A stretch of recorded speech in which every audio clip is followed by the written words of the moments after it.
Marie Conjunia, and I and my group will show you the process of killing and cleaning the chicken.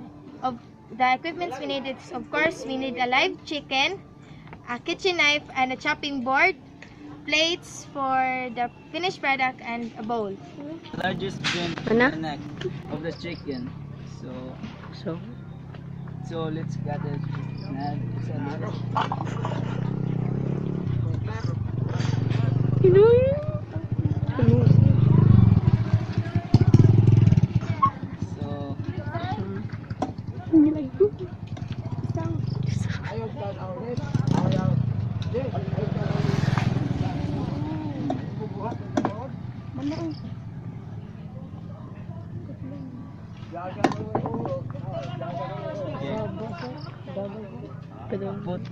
Put the blood, huh? Okay. Put the blood of the back. I mean.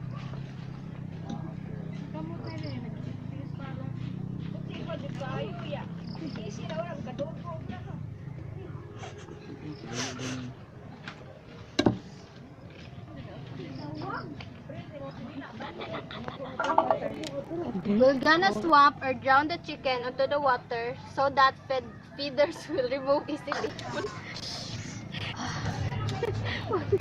Sabo mo eh.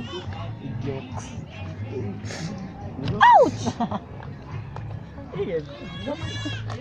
Kumain dyan. Boro pa manok. Chicken into pieces.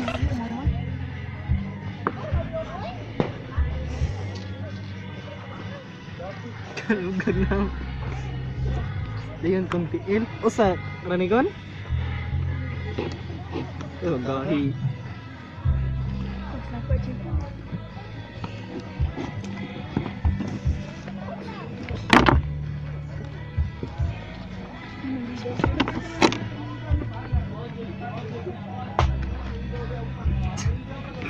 Sulan yun.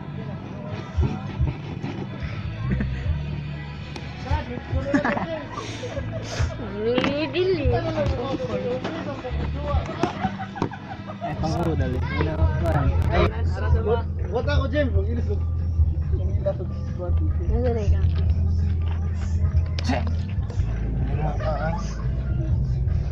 Dili. So, ito yun. Ano ba yun?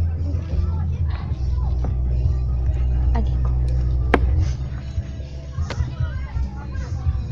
Paa. Kuhan na kuputa. Show